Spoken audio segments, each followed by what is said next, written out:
Hello guys, how are you all? Welcome back to my channel. So, today we are gonna see, what if Luffy and Amande got married and had a child, part 1. Subscribe if you enjoyed the video.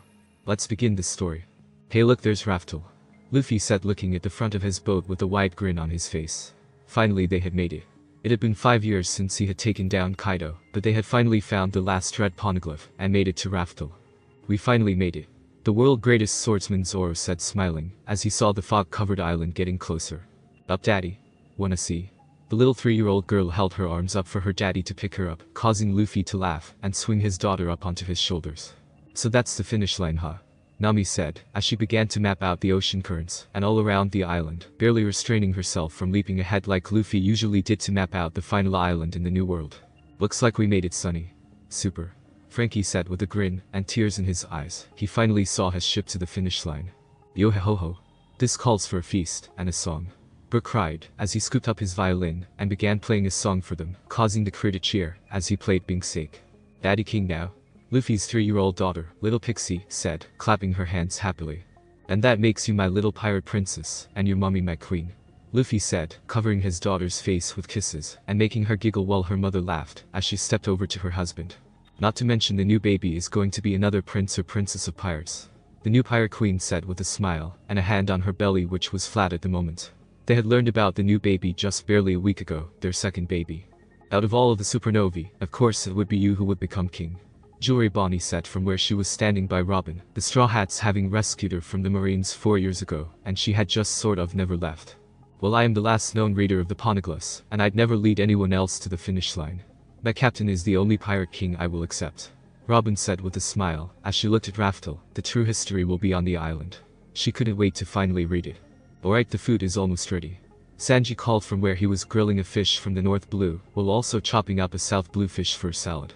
They had found the All Blue not too far away, and Sanji had stocked up on fish, and had Nami make a specific map just for the All Blue, a map that she let him keep, and he carried it with him everywhere.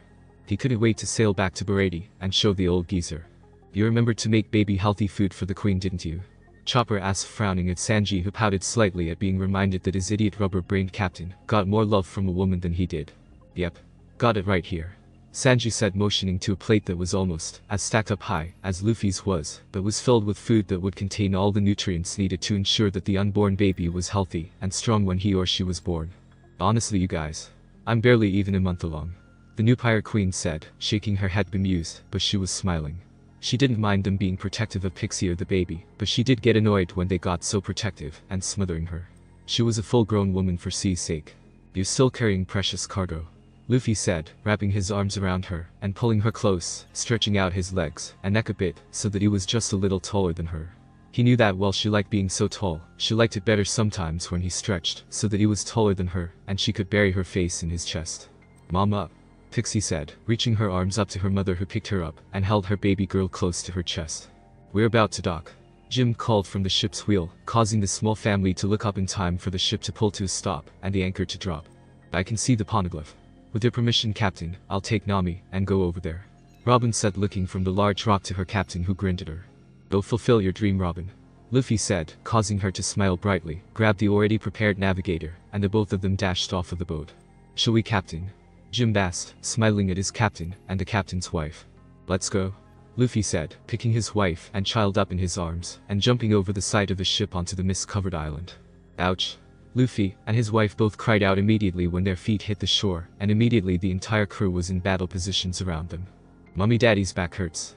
Pixie whined, as she cuddled closer to her mommy, who had her eyes narrowed, as she glared darkly around the area. Mommy and Daddy felt it too, princess.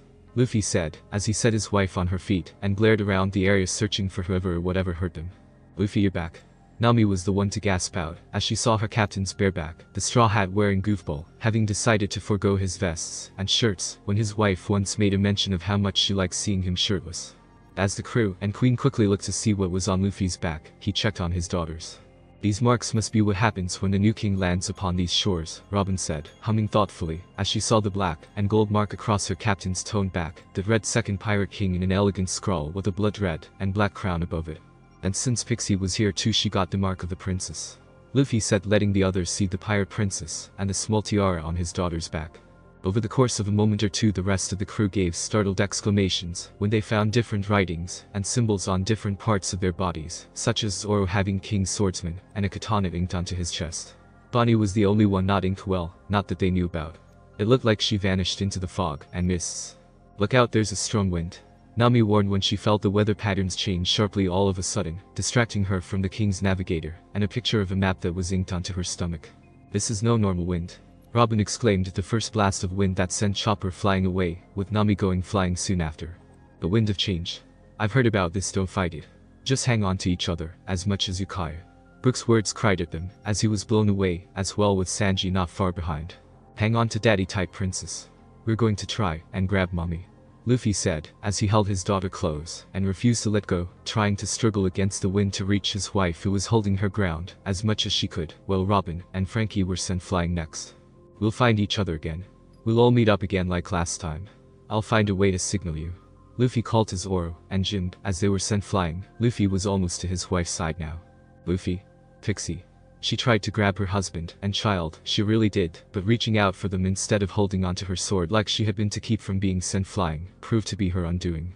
Luffy's eyes widened and he jumped after her, making sure to keep a tight grip on his daughter as he reached for his wife, his queen. The last thing either of them heard before they blacked out was Luffy crying out her name. "Amande." When Luffy came to, the first thing he noticed was his daughter curled up into his side and that his wife wasn't in bed with him. The second thing he noticed was that he wasn't sunny.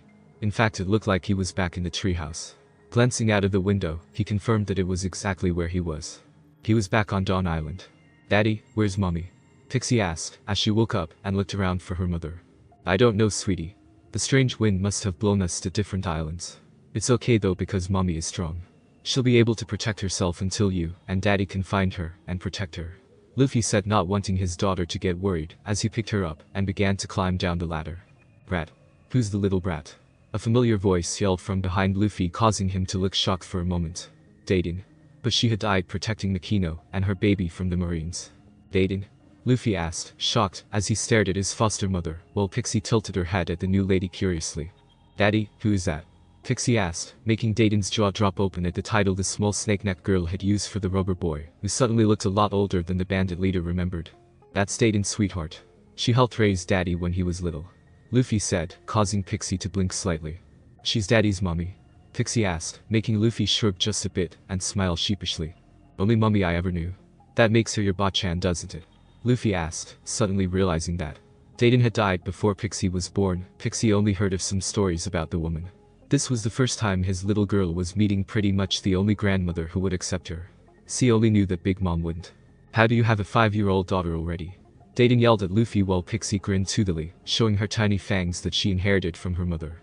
With her snake neck and the fact that her mother was incredibly tall, she was about the same size as a 5 or 6-year-old, so it was no surprise Daiden got the age wrong.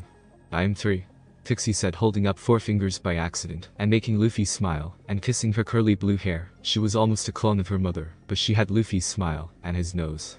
"One too many fingers, sweetheart," Luffy said, gently folding one of the tiny fingers down so that she displayed the correct number of fingers. 3.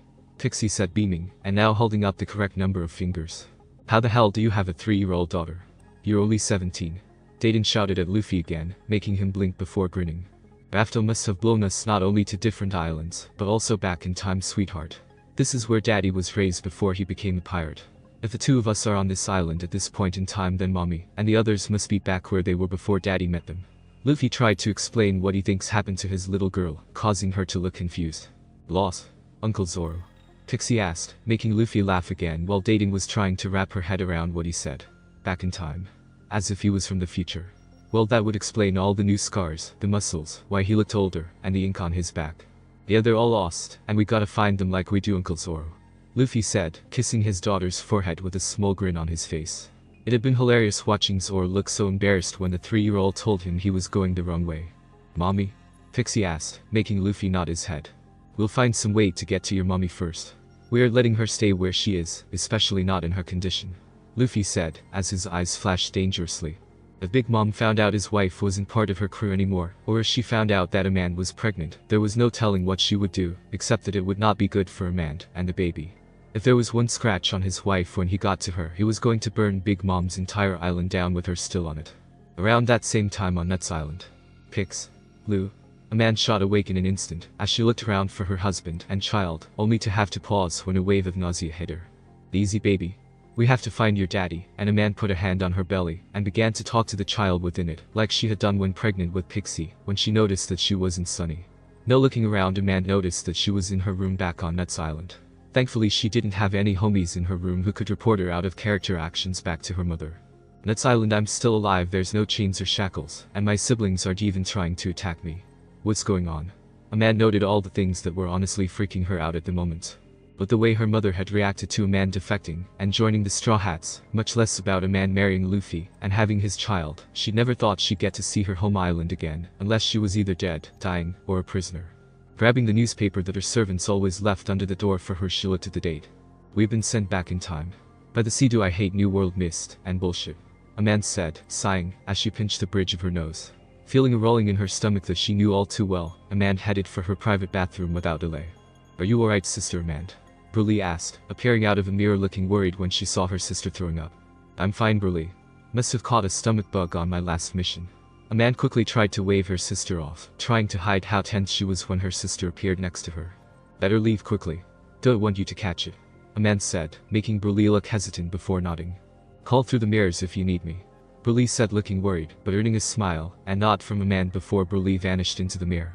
Waiting several minutes in case her sister was hanging around or decided to come back out, Amande let out a sigh of relief when her sister didn't show up again. We have to be careful right now, little one. Your daddy, sister, aunties, and uncles aren't here to help mommy, and we're in a very dangerous spot. You can't make mommy sick too often, okay? Amande asked her unborn child softly, quietly, in case Burlee was listening in from another room, as she rubbed her stomach. Don't worry though.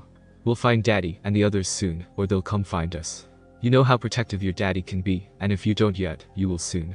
Amande whispered with a small smile on her face, although her mind was in a dark spot. What if something happened, and Pixie was separated from Luffy before they were sent back in time? Was her baby girl alone and scared and crying for her mommy and daddy? She really needed to make sure her baby was okay. She refused to be anything like her own mother. She refused. She had to make sure her child was safe and happy and healthy, and if someone had hurt a hair on her daughter's heads, then they'd better damn well hope Luffy got to them first. She had earned her title of Demon Lady for a damn good reason. And she proved why if anyone even thought about hurting her sweet little girl. It took 2 weeks of Amande hiding her nausea and morning sickness before she was invited to a tea party that was family only. Sitting at the table and drinking some cold mint tea, she was doing her best to hold down her nausea before any of the family would notice. Given the fact that most of her siblings had either gone through pregnancy themselves or with their wives already, and those that hadn't known about what pregnancy was like for mama, she had to be extra careful that no one noticed the signs. How are you feeling, sister? The stomach bug has gone away now, hasn't it? Burlee asked worriedly, sitting next to her older sister, who gave her a smile. I'm fine, Burlee. I just have to be careful of what I eat and how much candy I eat, or else I will get sick again. Amande immediately asked why she wasn't eating any of the sweet treats that were on display at the table in front of her. Stomach bug? Per Sparrow asked, looking at Amande worried and earning a nod. Yes, I must have caught it on my last mission. It's why I stayed home, or at least on Nuts Island, the last several days. I did not want to pass it on to anyone else, Amande said, although she gave her brother a soft smile to reassure him that she was fine. There is something different about you, Amande, Compass said, eyeing her little sister curiously. If she didn't know that her sister was unmarried, and therefore untouched thanks to their mother's laws, she'd have said her sister was pregnant. She had a type of glow to her, although it seemed a bit muted, and she seemed a bit younger than Compet recalled her looking last time she saw her sister. Well, I was sick until recently, Compet Amande said dryly in return, although her heart skipped several beats. Her eldest sister had been the one to have the most kids besides their mother. If anyone would recognize the signs of pregnancy, it would surely be Compet or Mama. Not to mention the fact that Bonnie had turned Amande from 42 in her 20s, so that she was closer to her husband and able to safely carry and birth any children. Amande didn't have her mother's iron body after all, so having children while in her 40s was not exactly safe. I don't think that's it, Compass said, but just hummed to herself as she eyed her sister. Speaking of you, Amande, have you finally decided to marry and give me more grandchildren? Big Mom asked with a grin as she looked away from her conversation with Oven and Defuku on the next island to be conquered. Amande's eyes widened for just a second. Thankfully her hat kept them from her siblings' view, as she thought quickly. She had forgotten her mother had asked her this before deciding to marry, putting off to Sanji. She could use this to her advantage.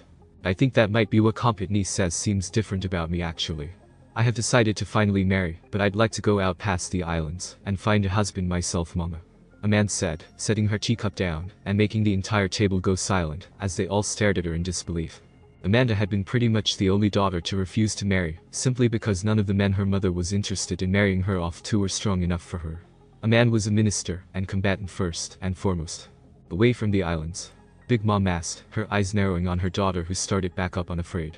Honestly, after fighting Kaido, and traveling to Raftel with Luffy, and seeing many new things, and people, her mother didn't even rate him in the top 10 scariest anymore. Well, you know my policy regarding any possible marriage.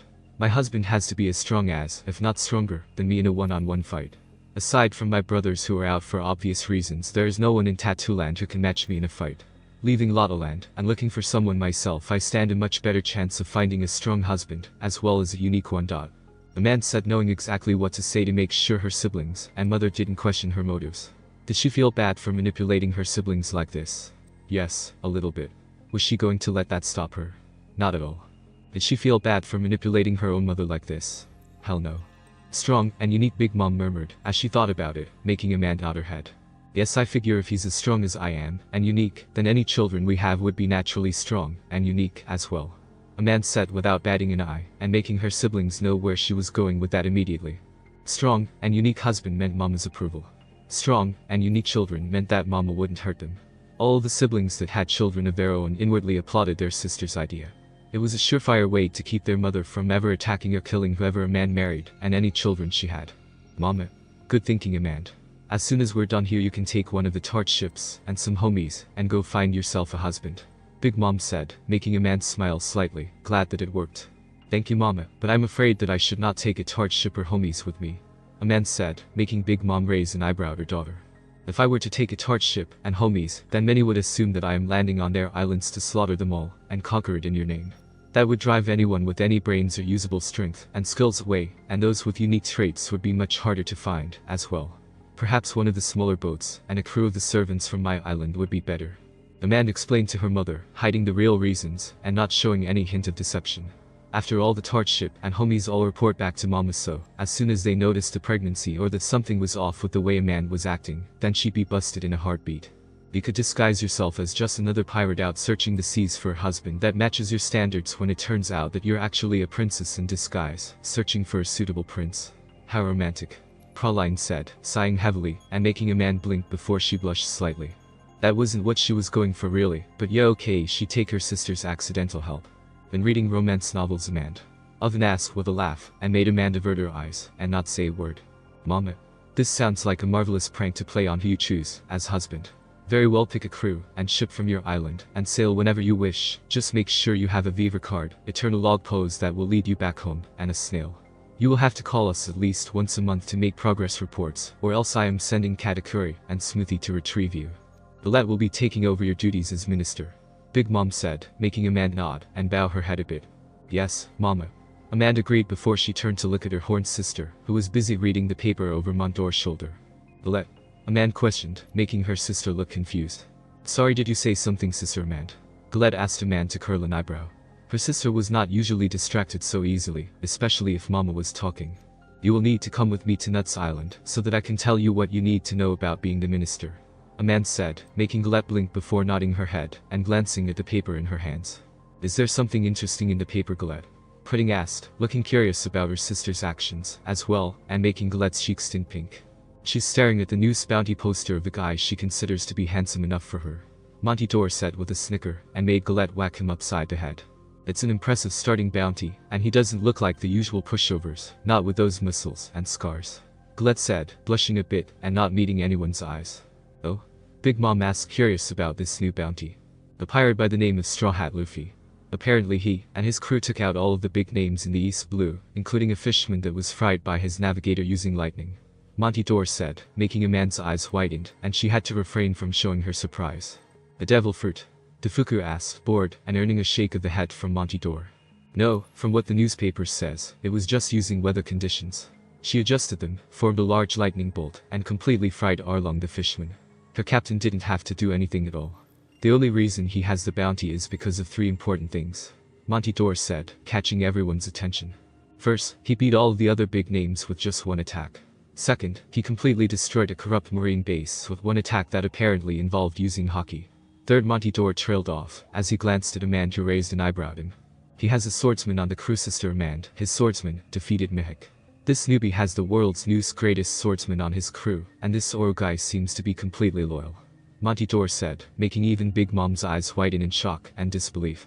You're joking? Smoothie whispered in disbelief. No, I'm not. Apparently some rookies entered the Grand Line and came across Mihik, who was bored. When they retreated, he followed them to a floating restaurant in the East Blue, where he was challenged by this Hirano Zoro. There are pictures in the paper about the fight. Zoro took Mihik's head clean off with one of his attacks after about 30 minutes of fighting. Montidor said, showing the paper that had the pictures of a man with green hair and 3 swords, 2 of which were broken, delivering the fatal blow to the world's greatest swordsman. I know where I'm starting my search now.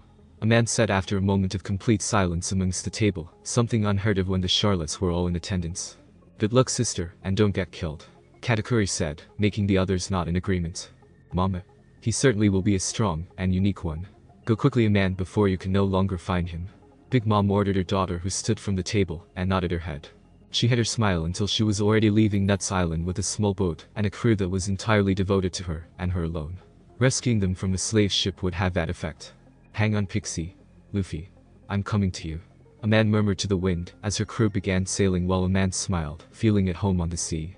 None of the crew made any motion that they knew something was off, or that she had done or said anything strange, when Amande placed a hand on her stomach where the small baby bump was already starting to form. This baby was going to be bigger than Pixie was. Amande was sure of that, if only because with Pixie her baby bump hadn't started showing until the 4th month. Don't worry, little one. We're going to find your daddy and sister right now. That's much higher than it was last time. It didn't get this large until after we rescued Sanji. Luffy said, looking at his wanted poster, which showed him with his hat shading his eyes and his scarred torso on display and the 1,550,000 bounty on his head. That must have been the picture that was taken when he destroyed the marine base, while Pixie was with Nami and Zoro. Zoro was missing an ear, part of his nose, 2 of his fingers, and now had several shiny new scars on his torso and stomach from his duel with Mihik. He fared better than Mihik though, since Mihik's head was separated from his body after he lost his right arm. They had given him a funeral pyre on his boat with his sword laid on his chest to honor him. That's because you have the world's greatest swordsman as your loyal guard dog. Nami said dryly, as she showed Zoro's poster, a snapshot of him taking off Mihik's arm during the duel. His bounty was as high as Mihik's had been when he became a warlord. Ruff ruff. Zoro barked from where he was sitting with Pixie crawling all over him happily, although she was being careful of his wounds. Him barking had Pixie squealing in laughter as she rolled off of his lap, only to be caught by one strong hand. Easy, little princess. Don't get hurt. Zoro said, smiling softly at the pirate princess, who was still giggling as she crawled all over him again. Want to see Uncle Smokey again, princess? Want to see him look completely shocked? Luffy asked, scooping his daughter up into his arms and making her nod happily. She thought her Uncle Smokey was funny, even if her mommy got mad at him for having all that smoke around her. TCH. Doing this again, huh, Captain? Guess I'd better go get the swords. Zoro said with a smirk as he stood and moved towards the dock where they had just dropped anchor at Lodetown. We'll get what we can to keep Mary going for as long as we can, and I'll pick up some extra log poses. Nami said, as Usopp nodded in agreement, everyone splitting up to do their own things. Stay down here, okay, princess? Daddy doesn't want you getting hurt. Luffy said, pressing a kiss to his daughter's forehead and putting his hat on her head as she nodded. Oh hey Boogie. I'm surprised you're trying this. Luffy said, unbothered, when he let Boogie capture him and put him in the execution scaffold. Huh? Boogie asked, confused, as Alvida charmed a few of the people down below, but Luffy wasn't bothered by her attempts at wooing him. He was happily married and completely devoted to his wife. Thank you. Pixie was less than pleased with the lady saying those things to her daddy though. After all, you know what the mark on my back means better than anyone else does. Luffy said, making Boogie look confused before looking at Luffy's back. Gah. How do you have that mark? Only those who have made it to Raftel have that mark. Boogie yelled in shock as he saw the king's crown on Luffy's back, earning shocked or horrified mutters from the civilians. I'm the king of pirates. Luffy shouted proudly, and earned shocked gasps and horrified yells from the civilians and marines. How? Boogie asked, paling, horrified since he knew that mark. He knew what it meant. He knew that Luffy wasn't lying. We reached Raftel, but some strange mist and wind separated us. Now I'm going to find my crew again and go back to Raftel. Luffy said while Zoro and Sanji arrived in the plaza. I'm going to kill you now, Straw Hat. Boogie shouted and panicked as he lifted the sword. Sanji, Zoro, Nami, Usopp, Pixie. Luffy called out loud as his crew stared at him, mentally calling out the names of the others and his wife as the sword began to fall. But I'm dead. Luffy grinned as the blade came close to his neck. He could see Smoker nearly lose his cigars just before the large lightning bolt struck and set the platform on fire. "Daddy?"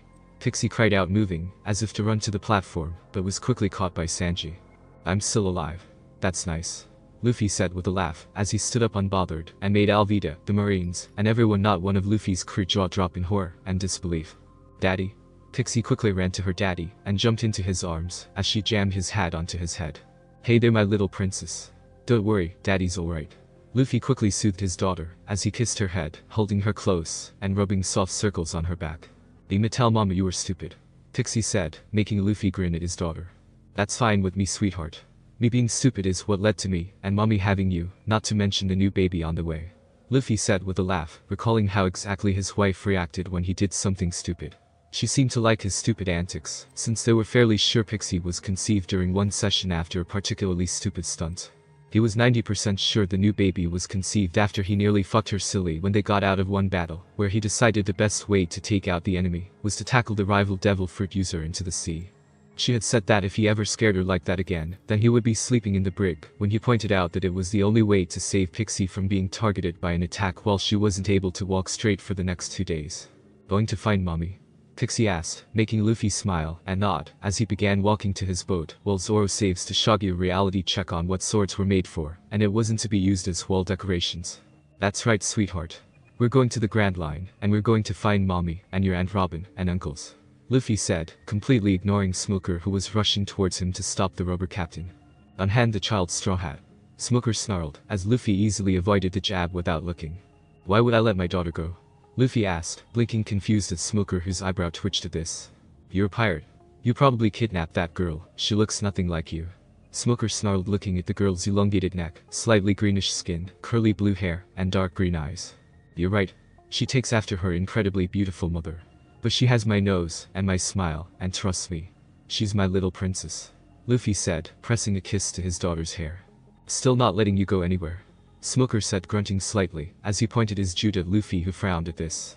"My wife is currently somewhere on the Grand Line, on a hostile island, and is pregnant. I'm not leaving her there. So I can either knock you out, and go get her, or you can get out of my way," Luffy said with his hat shading his eyes, as he flared his haki a bit, causing Smoker to sweat a bit, and back up a step. "Or you could just turn around," a familiar voice said, causing Luffy's head to whip around immediately at near neck-breaking speeds. "How?" Luffy asked, gaping at his wife who was standing behind him in her normal dress, although it was stretching slightly over the swell of her stomach. "Mom let me go find a strong and unique husband a few weeks ago. Got a crew of those loyal only to me, and a boat that isn't a homie, and followed what the newspapers said about you and the others.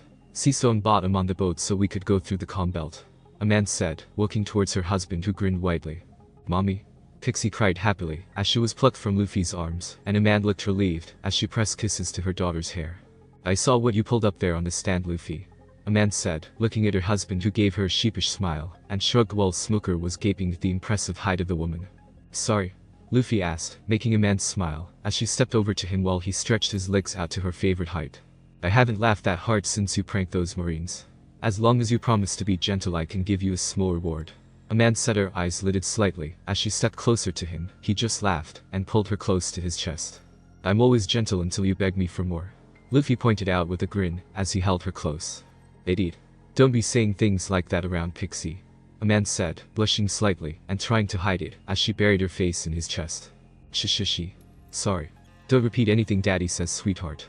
Daddy grew up with mountain bandits," Luffy said, pressing a kiss to Amande's forehead and then Pixie's as he placed one hand on his wife's stomach. "Feeling small, but their baby bump." "What was that?" Amande asked, not to look up as she felt her husband move slightly. "Just knocking Smokey out. Nothing important," Luffy said, not bothered by how easily he took out someone who nearly stopped his adventure before he got to the Grand Line last time. "Let's get back to the ship. I don't want any of the Marines trying to hurt you three. I destroyed the entire island," Luffy said, making Amande nod her head before they started walking back to the ship with Pixie being held close by her mother. "Oh hi Dad. Did you come to see your granddaughter?" Luffy asked, looking at the man in the hut who was standing off to the side. "Gigi?" Pixie squealed. Amande laughed at the look of shock and disbelief on Dragon's face. He looked like he had been slapped with a fish. "So you're going to sail with us from here?" Zoro asked, looking at his queen who nodded her head, as her loyal servants ran around making sure the boat was in tip-top shape and that her things were loaded aboard. "Yes." I want to be there for the rest of the adventures. Besides, I'm not stupid enough to think you wouldn't follow me if I tried to leave. You all are very overprotective. Amande said, more amused than anything, as she sat on one of the lawn chairs, and Sanji hurriedly brought out a smoothie for her. He looked alarmed when her face turned greener than normal, and she hurriedly dashed to the side of the boat to hurl up her lunch. Sorry, Sanji, sent strawberries seemed to help set off my morning sickness. Amande apologized, as Luffy rubbed her back. Yusuf solved the problem by taking the strawberry smoothie and giving it to one of Amande's servants, and telling him to drink it. Seeing what the smell of strawberries had done to his mistress, he hurriedly drank it down, then went to wash the dish and his mouth out, so that there was no more lingering strawberry scent. Last time it was blackberries and peanuts that set you off, Luffy said, stretching out so that Amande could recline against him, while Sanji hurriedly went to make a different smoothie and hand all of the strawberries on board over to Amande's servants. Each pregnancy is different. I know that much just from watching my mother have my younger siblings, Amande said, resting her head on his chest, as he wrapped his arms around her, while Pixie quickly brought her mother a glass of water. Mommy sick? Pixie asked, making Amande smile, as she pulled her daughter into her lap. No, sweetheart. The baby just doesn't like strawberries. Mommy is fine. Amande reassured her daughter, who snuggled close, and placed her ear to her mother's stomach. Time to set sail for the reverse mountain. Nami snapped off orders immediately to everyone except for the small family, as Luffy bodily lifted his wife and settled her on the lawn chair. Pixie curled up on top of her mother, and Luffy quickly laid down beside Amande and held her close. If you want, we can drop you off at the first island on the Grand Line, and you all can live out your lives however you wish, away from Mama's tax and tyranny. Amande spoke, looking at her servants who were running around helping her, hovering over her worriedly. I think I speak for all of us, mistress, when I say that we wish to stay where you are. You saved us, and we swore ourselves to you and your descendants, as gratitude. We can't follow that oath if we aren't here with you and the little mistress. One of the women, a blonde woman who was of the Long-Arm tribe, said, smiling at Amande. You don't have to serve me, Amande said, sweat dropping slightly when all four of the others nodded their heads. Out of the group of 5, including the blonde Long-Arm, there were 2 fishermen, 1 Long-Arm, and 2 who had devil fruit powers. She had saved all 5 when she had single-handedly destroyed a slave ship that she found while retrieving an ingredient for her mother. Don't have to, but we still will. No matter what, you'll always be our mistress, your husband our master, and your children our young mistresses or masters. One fisherman said with a grin, as he helped move the supplies below deck with Zoro and the other fishermen. Well, if you're going to be staying with the crew, then you should all line up and tell my husband your names and what you can do. He is the captain after all, Amande said, sighing, but knowing that no matter what she said and did, then they wouldn't betray her. They had all died last time protecting her when she had been pregnant with Pixie after all, and they had done it with smiles on their faces. Alright, line up you guys. A rather normal-looking woman with red hair, and not orange like Nami's, but like blood red, called, making the others finish what they were doing and line up in front of the lawn chair. Sound off your names and abilities for the captain. The red hat barked at them as she stood at the end of the lineup. My name's Ella. I'm a Long-Arm obviously, and out of the best of us, I'm the best with observation hockey. I do know a bit of armament however, and I'm mainly a dagger fighter, the blonde-haired Long-Arm said, introducing herself and pulling out her 2 daggers that were sheathed at her hips. I'm Jilin. I'm a fisherman obviously, but I'm an orca fisherman. That means that not only am I 10 times stronger than the normal human like all fishermen, but I can communicate with whales, breath underwater, and use some fisherman karate that I taught myself. I'm best at hand-to-hand fighting, and I know armament hockey, not too good with observation though, the deep blue-skinned fisherman said, as he blew some of his shoulder-length green hair out of his face. I'm Dodger. I'm a hammerhead shark fisherman, and can do all that normal fishermen can, like breathing underwater and all. I'm pretty good at fisherman karate, and have been trying to teach Jalen, but it's been slow going. I'm decent at armament hockey and observation hockey, and I'm pretty good with the warhammer. I'm also an experienced riggerman, and can navigate in a pinch. The fisherman with the whiter-than-average head said, bowing his head to his new master. Name's Salsa. I'm pretty much your average woman from West Blue, but I was sold into slavery because of my zone fruit. I ate the snake's own model saw-scaled viper. Makes me venomous, and I can take on a snake form, but I'm not as big as, say, the king cobra or anaconda models. Good at observation hockey, and I'm a pretty good spy, but when I need a weapon I usually use throwing weapons like needles and throwing stars. The brown red-haired girl said she didn't really look all that different from any other person if it weren't for her fangs and her skin, which looked like she had an uneven tan at first but was actually scales. Name's Bratcher. I was a Marine Vice Admiral until a celestial noble saw my devil fruit in action and wanted me to be his slave. Marines sold me off without thinking twice. I know observation and armament hockey, and I'm good with a sword or gun. I ate the Jinjin Loja. So I'm literally made of and can control silver. The red-haired woman said, looking annoyed by what the Marines had done, even as she held out her arm and dripped some molten hot silver from her body, quickly pulling it back into her body before it could hit and damage the deck. I have leadership experience if you need someone to keep people in line, and I'm a pretty good prison warden if we take captives. Bracha shrugged at the end, while Nami's eyes had signs in them. No, Nami. Luffy and Amande both spoke without even looking at the navigator, who pouted while Pixie giggled at her Auntie Nami's funny actions. Nice to meet you all. I'm Monkey D. Luffy, the new Pirate King, and I ate the gum fruit, which means I'm made of rubber. You know my wife Monkey Amande, and this is our daughter Monkey Pixie. Luffy said, grinning at them all and making them nod back, bowing in respect. Anyone who got their mistress's respect and love to the point where she carried his name and his child was someone incredibly strong. The fact that he had the new world's greatest swordsman on his crew only helped that notion. Oh yeah, we need to come up with a name for the new baby, don't we, Alma? Luffy asked, not to look bothered, as Nami barked orders for going up the mountain, although they weren't too bothered by it. They had already done this after all. For a girl, how about Ares? For a boy, I'm thinking Taurus. Amande asked, thinking about it for a moment and making Luffy grin as he kissed her cheek. Any name you decide on is fine with me. You're doing all the hard work after all. Luffy agreed, making her smile and lean into him some more until a cry from Ella was heard. There's a whale in the way. Ella yelled, sounding worried and making Luffy blink. Oh, that's Laboon. I'll be right back. Luffy said, kissing Amande's cheek again before standing up and moving to the front of the ship. You're third. Luffy said, growing both of his arms to super size, much to the newcomer's disbelief, before he pushed Laboon out of the way as gently as he could. Holy shit. Celsa muttered, earning a slow nod of agreement from Daja, as the newcomers gaped at their rather slim captain. They knew he was pretty muscular, but he certainly didn't look strong enough to just push aside a mountain whale with ease. Does anyone else hear that? Usopp asked, tilting his head as he heard something coming from the whale. It sounded familiar. Yo-ho-ho. That's Brook, Luffy said with a grin as his eyes widened. His musician had achieved his dream and kept his promise. The crew members that had been to Raftel all let out a hearty cheer as the whale's mouth opened to show a singing skeleton who was playing the violin. The newcomers could only stare in disbelief and shock as all of the veteran members began singing Bing Sake right along with the skeleton. What the hell kind of crew did they join? After listening to Brook's tale of beating the man who had his shadow and then hitching a ride with a merchant ship to Laboon, Amande sighed heavily as she pulled out her personal snail. I have to call my mother once a month or else she will send Smoothie-chan and Katakuri Nai-chan to retrieve me. Please be quiet unless I ask you a question or she asks to speak to you, and even then please make no mention of my pregnancy or that you know who she is. Amande said, looking at everyone, as Laboon and Crocus decided to come with them. Crocus stayed in Laboon of course, while Vivi and Mr. Nine were tied up in the brig being watched by Bracha. Mommy's mommy. Pixie asked Amande to smile at her daughter, and not although she was a bit sad. That's right, baby. Mommy's mommy. She doesn't know about you yet, and I don't want her to hurt you, so why don't you go help Bracha watch the prisoners? You can take Daja with you.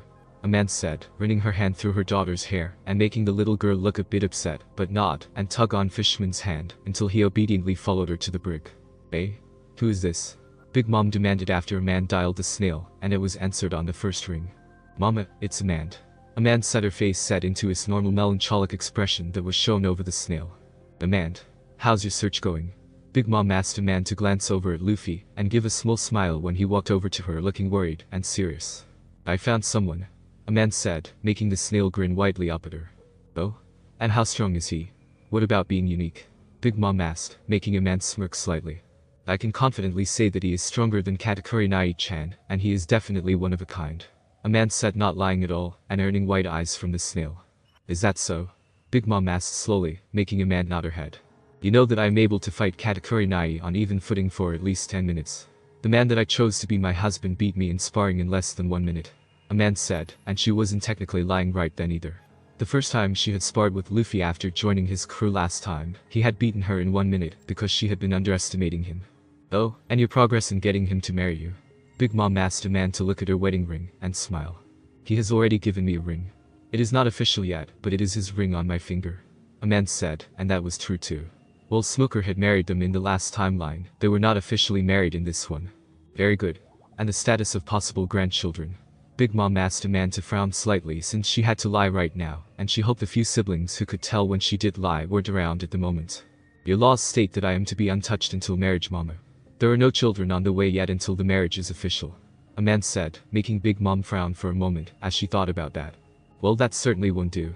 Big Mom hummed as she thought about it, and Amande held her breath for a full minute while her mother was silent.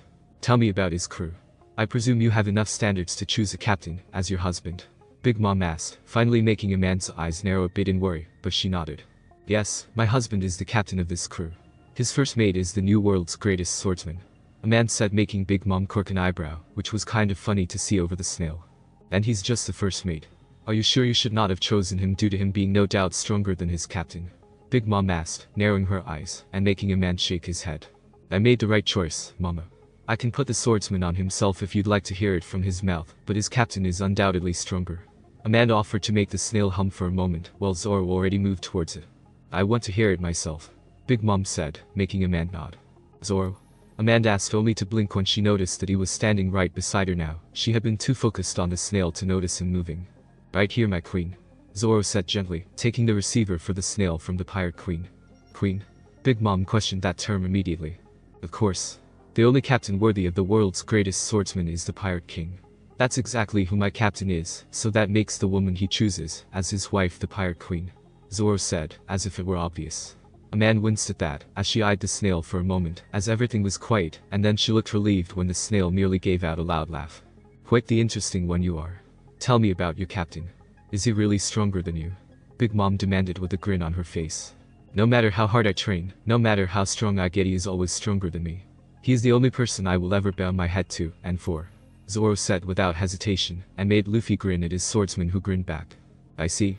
Put my daughter back on, Big Mom said, causing Zoro to hand it over to his queen, who gave him a small smile before she held the receiver up to her mouth again. Tell me about the rest of the crew, Big Mom ordered her daughter, who nodded slightly. There's a cook who is as strong as the swordsman and refuses to waste any food. There's a sniper who has observation hockey and can hit anything he aims for. I have yet to see him miss a shot. The navigator is also a thief who can predict weather patterns and is able to manipulate the weather using science. The most recent addition besides myself and my crew members is a musician who can play any instrument and has the powers of the revive fruit. He is literally a skeleton with an afro, Amande said, listing off the crew and deliberately not adding on Labuna Crocus just in case. Mama. Quite the interesting bunch, Big Mom said with a laugh, and made Amande smile as she looked at her crew, her, and her new family. Yes, and each of them are powerful in their own right. Even the weakest of them, the so-called cowards, who are the navigator and sniper, are at least sweet commander level if not close to it, Amande said, making Big Mom look pleased. I see. All of them are so strong. Let me speak to your husband, Big Mom said, making Amande blink and turned to hand the receiver to her husband. She wants to talk to you. Amande was cut off when Luffy gave her a quick kiss on the lips, taking her by surprise. Luffy? Not while my mom is on the snail, Amande said, blushing when Luffy pulled away. It was just a kiss, Luffy said with an unapologetic grin on his face as he grabbed the receiver. HELLO, king of the pirates here. Can we hurry this up? I want to kiss my queen some more, Luffy asked with a grin, causing Zoro and Nami to laugh loudly as Amande flustered slightly. She hadn't shown any displays of affection with her husband around her family before, so this was an entirely new area, and by the sea he could not just kiss her and embarrass her while she was on the snail with her mother like that. Mama. You're an interesting one for sure. Tell me, do you truly love my daughter? Do you eventually want a family with her? And will you protect her and your family no matter what the cost? Big Mom asked, and the snail had a dark aura around it, but it didn't faze Luffy in the slightest. You're kind of stupid, aren't you? Even the seas went silent when he asked one of the feared Yonko that question, and it took a minute, but you could hear Amande slapping her palm to her forehead from miles if you tried. I wouldn't marry her if I didn't love her, and of course I want to have a family with her. She'd make an awesome mom for any kids we have, and if anyone tried to hurt her, and our kids here. Luffy trailed off, and the dark oppressing aura he emitted scared the new crew members, and had the fish and creatures in the sea around them floating to the top, most of them dead from the pressure. I'll tear them apart with my bare hands and feast on their bones. Luffy's voice was low, dark, guttural, and all around dangerous as he growled out those words, and while his veteran crewmates weren't bothered, just alarmed at the aura, Amande had to shift slightly to keep herself in place, instead of jumping on her husband. She loved this side of him. She adored what she deemed as his dark side. Mama. Put Amande back on, Big Mom said after she was able to breathe again when the aura disappeared, eyeing the chess peacekeepers, and even some of her own children around her, who had passed out from the aura that was transmitted through the snail. Yes, Mama? Amande asked, and her voice even sounded a bit breathless, making Luffy smirk at her, which caused her to pinch him a bit. I approve, and I'll waive the law about remaining untouched until the official ceremony. I want grandkids from you too ASAP, Big Mom said, grinning widely through the snail, and making Amande nod her head. Understood, Mama. I'm sure my belly will be swelling in no time, Amande said, earning a nod from her mother before the snail went back to sleep after her mother hung up. As soon as she placed the snail down, Amande jumped on Luffy and nearly tackled him to the deck as she ravished his mouth with her own. "You are so getting some. Let's get to our room now," Amande said, breathless after she pulled away while Luffy's arms were wrapped securely round her, and he merely grinned at her. "You know I don't mind at all, but we'll have to wait until night time when Pixie is asleep. Then I'll take you all night long until you're unable to walk," Luffy said, growling the last bit in her ear and making her look upset but eager at the same time. Oh, she couldn't wait, even though this was likely going to mean she was carrying twins. She wanted her husband in her in every way and all night. And he was more than able and happy to oblige her. "Oh? An island with cactus rocks. I don't think I've ever heard of that," Amande said from where she was sitting on the lawn chair a day or two later, trying her best not to move too much. After putting Pixie to bed, the couple quickly made their way to the second ship, the one Amande had brought with her, and proceeded to work out any sexual tension between them that had developed since they were separated. Right now it really was a pleasurable soreness in Amande's body with every move she made, but it was hard to walk without a limp. "There's no telling what kind of people live here," Ella said, tensing, as they entered the fog around the island and slowly came out of the other side of it. Their jaw dropped open when they came out in the middle of what looked like a large party. One that was being held for them despite them being pirates. "A town that welcomes pirates. Now I've truly seen it all," Bracha said in disbelief, earning mutters of agreement from the others that came from Nuts Island. Brook just laughed and played along with the music on his guitar. "This is actually pretty tame for us. You can go ahead and release the prisoners now, by the way." Luffy glanced at the prisoners who were tied up by Bracha's feet so that she could keep a close eye on them. "Aye, Captain." Zoro obeyed without hesitation as he unsheathed one sword and sliced the ropes clean in half without once grazing the two prisoners, who nearly fainted at that. "Would you do that?" Daja asked in disbelief as they watched the prisoners jump overboard quickly. "Watch," Luffy said, making everyone watch as the two swam to the other side of the channel and quickly got out of the water, helped by some of the islanders. "Trap." Bracha didn't hesitate to say what they were all thinking and earned a nod from Luffy. "Probably bounty hunters if they're this happy to see pirates. Alma, I know you're able to protect yourself, but I'd like it if you and Pixie stayed with me. I'd hate to sink an island because they hurt either of you by accident," Luffy said, looking at his wife, who looked ready to argue but was cut off before she started by Pixie placing her head on top of her stomach. "That's right. She's pregnant."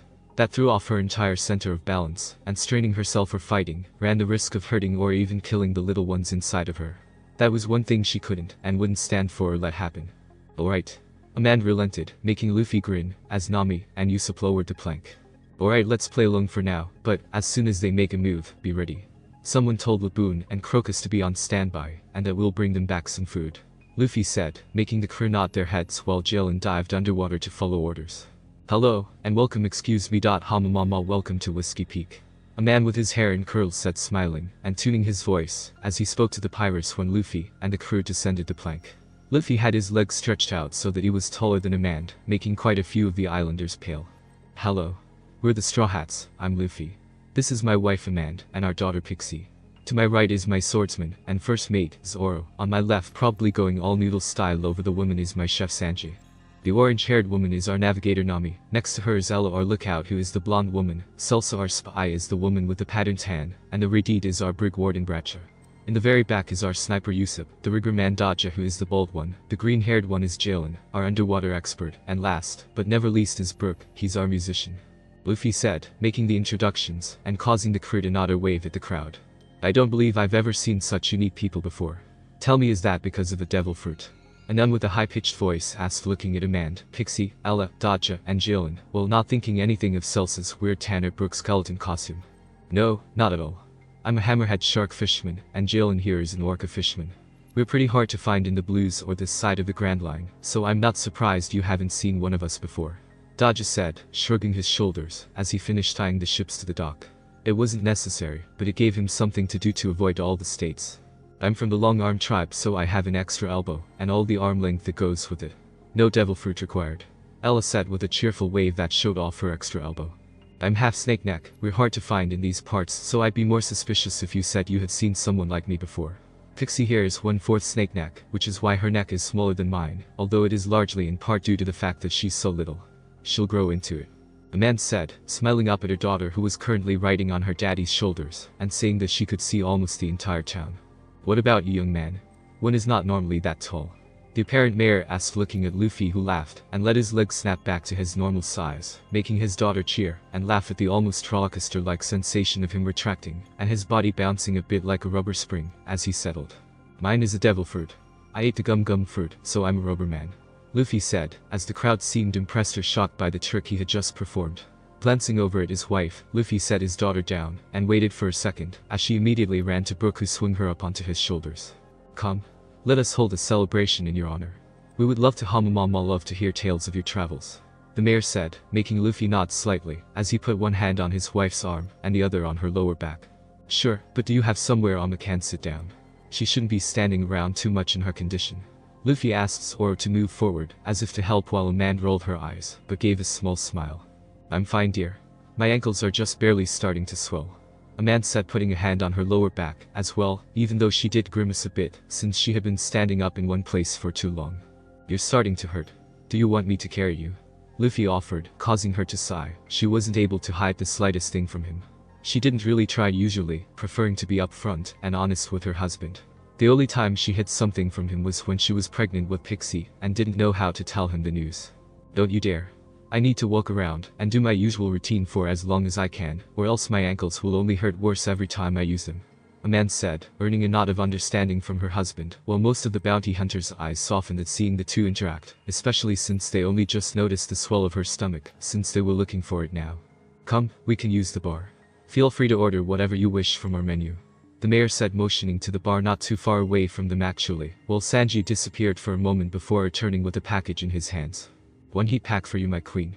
It should help with the worst of it," Sanji said, handing the pack to Amande, who gave a grateful smile as she took the package and held it to her lower back. She had to bite back a moan that would not be suitable for her daughter to hear because that felt wonderful.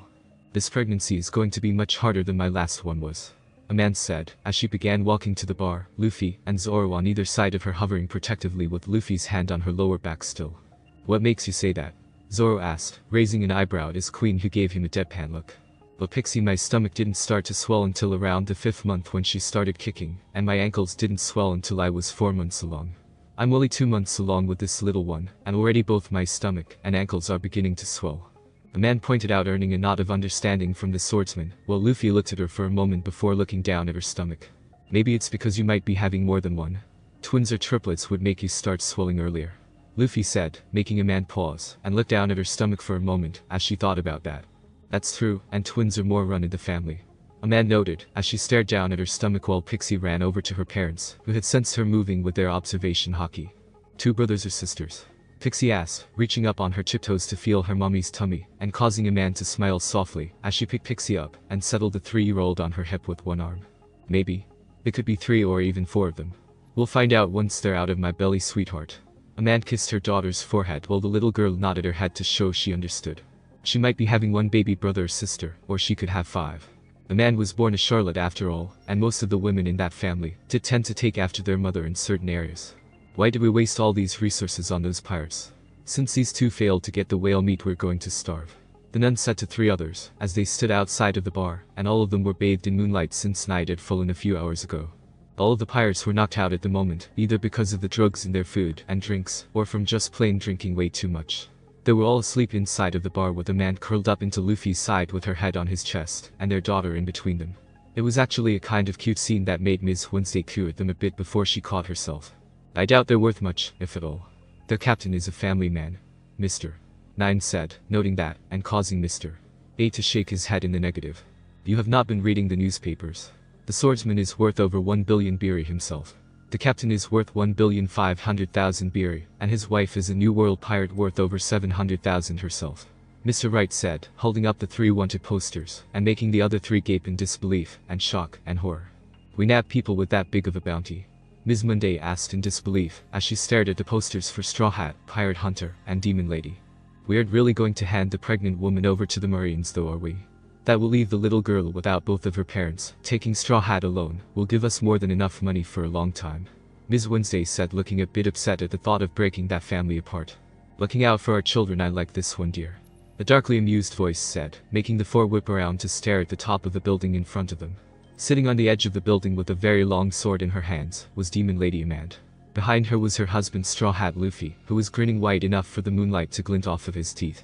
On the other side of the roof was Zoro holding Wado up so that it glinted in the moonlight. Ms. Monday. 3 of the pirates are missing. One of the cooks said, coming out of the door to the bar, and causing the 4 to have a dark look on their faces. They're on the roof. Ms. Wednesday said, not even looking at the billions agents who soon began to pour out of the buildings. Only this many people are against us. I expected better Baroque works. Zoro said, causing jaws to drop, and the bounty hunters to look shocked and horrified. How do you know that name, Mr. 8 asked, making Zoro shrug slightly. He then went on to talk about how they had tried to recruit him before, but he had sent the messenger, the then Mr. 7, back in pieces. Plus we have our own spy within your ranks. Luffy added that part, thinking about Robin, who they had yet to get into contact with, but he could sense her nearby. If you know so much, then we will have to add more graves to the cactus rocks tonight. Kill them, Mr. 8 ordered, causing the 3 to stare for a minute before Luffy broke it first by laughing loudly. Once he started laughing, there was no stopping Zoro's loud guffawing or Amande's almost hissing laughter, and were they imagining it, or were there several other laughs coming from the buildings, and even back in the direction of the ship? Such a big statement from Paradise Rejects. Even if I was 8 months pregnant, and had a broken arm, I could kill every single one of you without getting my clothes dirty, Amande said, although Luffy gave her a flat look. Last time you did that, Pixie decided she was ready to come out and meet us. As soon as you had 6 months, no more fighting.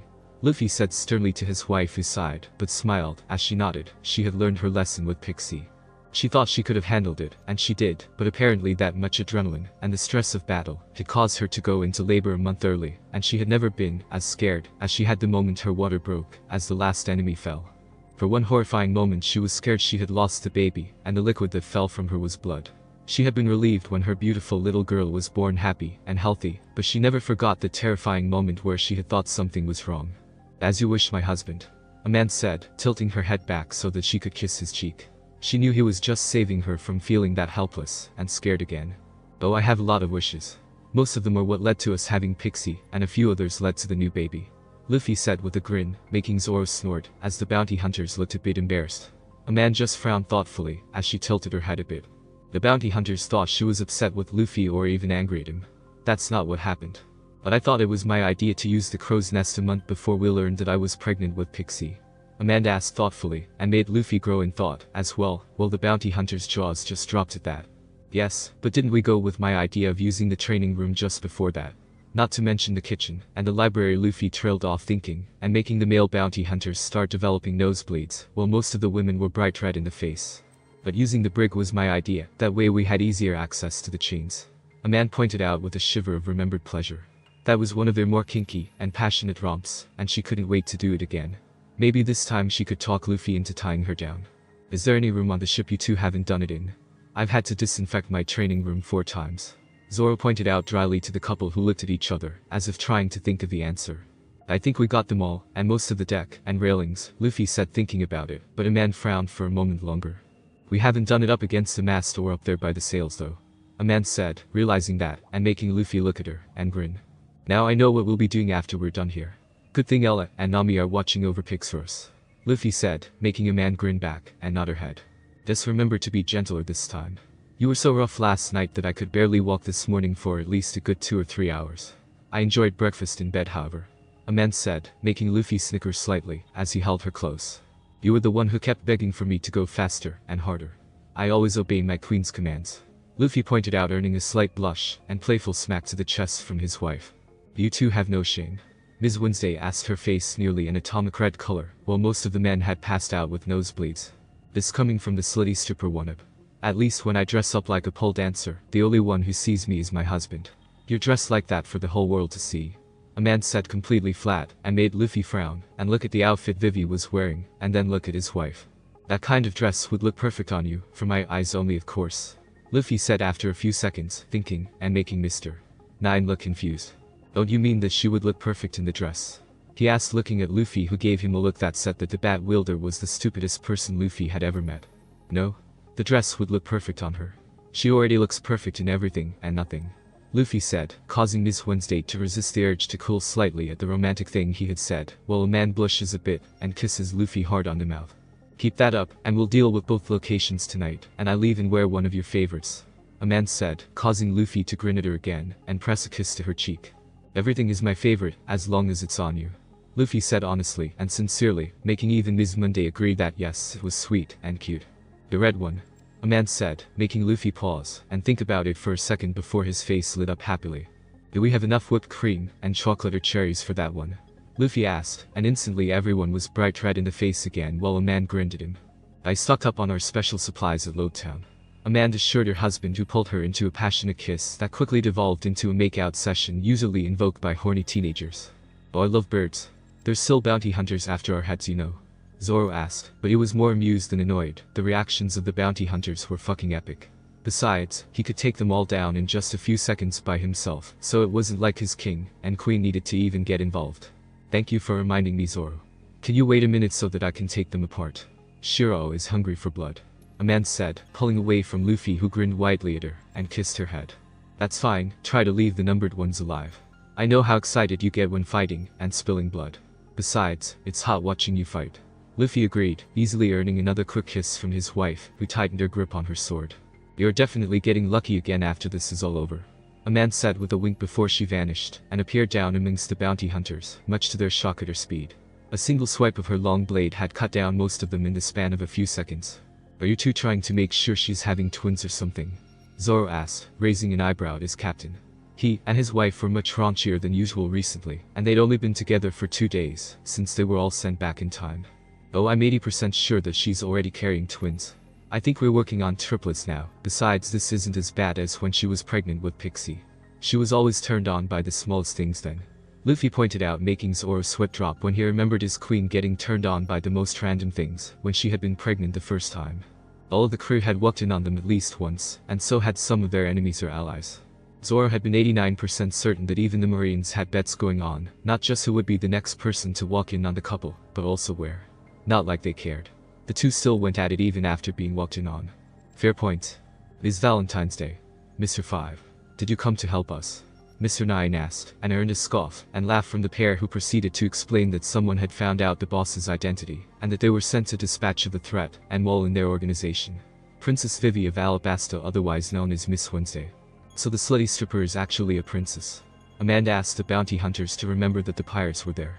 Vivi just looked torn between angry and embarrassed at the slutty stripper title given to her. Her bodyguard looked furious on her behalf. This doesn't concern you pirates. You'll stay out of our way if you know what's good for you. Mr. 5 tried to threaten them, and made the 3 pirates just look at each other. Does he think he's scary? Amande asked her husband, who snorted slightly, and grinned at his wife, who had blood splattered on her body from the cannon fodder that she had slaughtered. Should we tell him that we've met flowers and trees that are tougher and scarier than him? Luffy asked right back, causing Mr. 5 to glare darkly and stick his finger up his nose, making Amande scrunch up her own nose. I'm glad I broke this disgusting habit before we got married. Amande said to her husband, and none of them looked bothered by the booger he was aiming in their direction. So since he's threatening us, can we kick his ass before you and I go off for our fun? Luffy asked, looking at his wife, who grinned back at him. Do it quickly, and we can try for more than just triplets. Amande agreed, making Luffy grin wider, while Zoro face palmed and Miss Wednesday blushed slightly at how shameless the two were. I'll be done in just a few seconds, a minute or two at the most. Luffy said, kissing Amande's cheek and jumping down from the roof to land in between the 2 bounty hunters and the royals. Getting in our way is stupid. Ms. Valentine said, floating up into the air while Mr. 5 got ready to launch his, as Sanji and Brook appeared from nowhere and guided the princess and her guard away. Fancy cannon. Mr. 5 said, flicking the exploding, and Luffy just used Tekai, an armament hockey, to make it feel like nothing more than a gust of wind, not that the 2 bounty hunters knew that. And you said I was stupid. That was pretty dumb. Luffy said, pulling a face at Mr. 5, as the dust cleared to show Luffy completely unharmed, not even his pants were ruffled. Kilotine. Ms. Valentine's Day said, dropping down with a 1,000-kilo leg aimed at Luffy's head. Luffy just yawned, as he caught the leg with one hand, and the blonde woman whipped down past him to slam into the ground. A flying kick. Is that all? Luffy asked, looking bored and disappointed that they weren't as strong as he thought they were. How the hell are you holding 1,000 kilos in one hand? Mr. 5 said with his composure shot, as he gaped at the straw hat wearing man who blinked at him. What do you think? Luffy asked, as if he wasn't speaking about much, only 20 pounds or so at the most, as he blinked at the booger man. I love watching him get like this. Amande could be heard sighing happily from the rooftop, as she saw her husband bear down on his enemies, and he didn't even realize how imposing he must be to them. We can tell. We've walked in on you, showing him just how much you enjoy it more times than we care to count. Zoro said dryly, and caused Amande to shrug slightly. So what do you think we should do with them? They could hurt Mary or Pixie if we leave them here. Luffy called up to his wife and first mate, who both tensed at this. The amount of killing intent they put out made the two shiver in terror, and Mr. Five to nearly piss himself. Well, if they're a threat to her daughter, then we can just send them back to their boss in itty-bitty pieces. Amande said, her eyes narrowed as she reached for her sword again, having sheathed it after killing the fodder. They got bounties on their heads. We can turn them over to the Marines for that, and use the money to help keep Sunny supplied, and maybe buy a few toys for the princess. Zoro said, noting that, and making the couple blink at him before they both looked at each other. Pixie has been eyeing my sword when I'm training recently.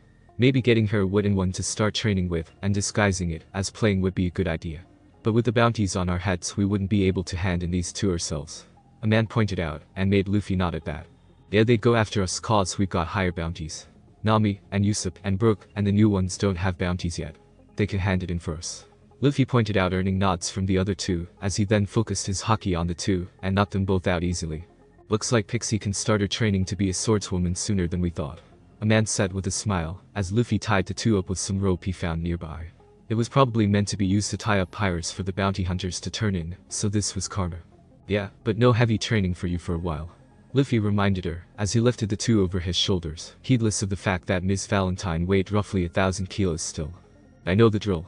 I learned my lesson the first time, Amande said, although she didn't sound too annoyed. She knew he was just worried about her, and their children. That's my good girl, Luffy said, appearing beside her, and handing the two bounties over to Zoro, as he grabbed Amande's chin, and made her look him in the eye. She blushed brightly at the words he said, and lowered her eyes submissively, knowing well and good what him saying those words meant. You will remember to be gentle, right? Amande whispered, making Luffy grin at her, and pressed his lips to her forehead. Of course I will be, my queen. Just as gentle as you want it. Luffy promised to make Amande blush, and looked down, knowing that she often begged him to take her harder faster. She knew she liked it rough, and just this side of pain, and she knew that he knew it. We have to be gentle now, Amande said softly, as her hand dropped to her belly, causing Luffy's face to soften, as his hand covered her own. No matter what you say or how much you beg, I'll be gentle. We are letting anything happen to these little ones, Luffy said, making Amande smile thankfully up at him for that. She wanted to be better than her mother. She wanted to shower her children in love and affection, and make sure they knew that she loved them with all her heart no matter what. Even from the first minute she learned of them growing within her, she loved them so much it hurt. Her babies. Her beautiful little children. I'll cut down anyone who tries quickly, Amande said, and it really spoke a lot when the infamous slow torturous killer would strike someone down quickly. Only if you get there before I kill you, Luffy said, nuzzling her neck near her shoulder, and placing kisses there which distracted her, since that was one of her very sensitive spots. You know we can use the mast and sails anytime. Would say we make some unique memories here, Amande asked, her brain quickly switching over to a different mindset as she blushed at his attention to that particular soft spot. Right here, on the roof, Luffy asked, raising an eyebrow at his wife, while Zoro slammed his palm into his forehead with near concussive force, before quickly booking it back to the ship. Why not? As soon as we get back to Whole Cake Island, we're doing it on my mother's throne, Amande said, and that made Luffy grin and snicker slightly. Should we make her watch too? Luffy asked Amande to tilt her head before she turned and pinned him to the roof. We'll decide when we get there. For now I believe we've done enough thinking, Amande said, as she began to ground against him, causing him to laugh, as he flipped them over, gently settling her on the rooftop. I agree. You look perfect, as usual though. Bathed in blood and moonlight. I'm going to make you scream my name, Luffy said, kissing her hard, as he began to undress her, kissing every inch of skin he uncovered. She shivered at the promise in his words. I'm not going to make it easy, Amande warned with a spark of playfulness and eagerness in her eyes. She knew he would go through with it. She always ended up screaming his name to the heavens when he tried. That didn't mean she couldn't make him work for it, however. I'd expect nothing less. After that there wasn't much more talking involved, as the two got busy. The rest of the conscious and alive people in town and around the island were blushing brightly at how loud Amande was moaning and screaming her husband's name. They all thanked God that Pixie could sleep through anything, and felt jealous that they couldn't do the same, except for Zoro and Brancha, who weren't fazed, as they kept an eye on the prisoners. Vivi buried her bright red face in her hands aboard the ship, and wondered just what kind of people she was asking help from to get back to her home and stop Crocodile. How does she sink this low? Thanks for watching my video. Leave a like if you enjoyed my video, and also do consider subscribing to my channel for more awesome content. See you next time. Till then, sayonara.